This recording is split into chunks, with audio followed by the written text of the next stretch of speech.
Another day, another basketball stories na naman ang pagkukwentuhan natin. At ngayon nga ay pag-uusapan natin ang latest update kay DeMar DeRozan at ang balitang magpapalakas pa nga po ngayon, ang Philadelphia 76ers. Matagal na rin naman nga po ang nakakalipas mula nang pumasok si DeMar DeRozan sa free agency market matapos i-buyout ng Kings ang kanyang kontrata.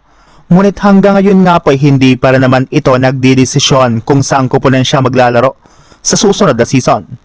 Siya na rin naman nga po ang maituturing ngayon bilang pinakamagaling na player na available pa rin sa free agency market. Kaya hindi na nga po nakakagulat bakit marami mga fans ang nag-aabang sa kanyang magiging desisyon. Pero ayon nga po sa ibinulgar ng isang NBA insider, mukhang nagpahiwatig na rin naman nga po ito kung saang team siya sunod na maglalaro.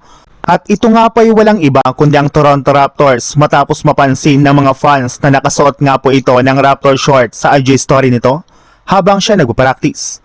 Yes, malaki nga po ang posibilidad na bumalik talaga si DeMar DeRozan sa Toronto Raptors na nangangailangan rin naman ng isang veteran superstar kapag hindi natuloy ang kanilang ginawang trade kay Kawhi Leonard. Sinabi na rin naman nga po noon ni DeMar DeRozan na meron nga daw talaga siyang unfinished business sa kanyang dating team na Raptors at mukhang ipagpapatuloy nga po niya ito sa susunod na taon. Sa ibang balita naman, sinabi na nga po ni Joel Embiid kay LeBron at sa buong kupunan ng Philadelphia 76ers na mas magiging maayos na nga po ang kanyang kalusugan at pangangatawan sa susunod na taon. Sinigurado na nga po nito na hindi kagaya ng mga nagdaang taon ay kakayanin na nga po niyang makapaglaro sa majority ng kanilang games sa regular season at maging sa playoffs. Pero mukhang duda pa rin naman nga po dito si LeBron at maging ang kanyang mga kapwa teammates at coaches sa 76ers.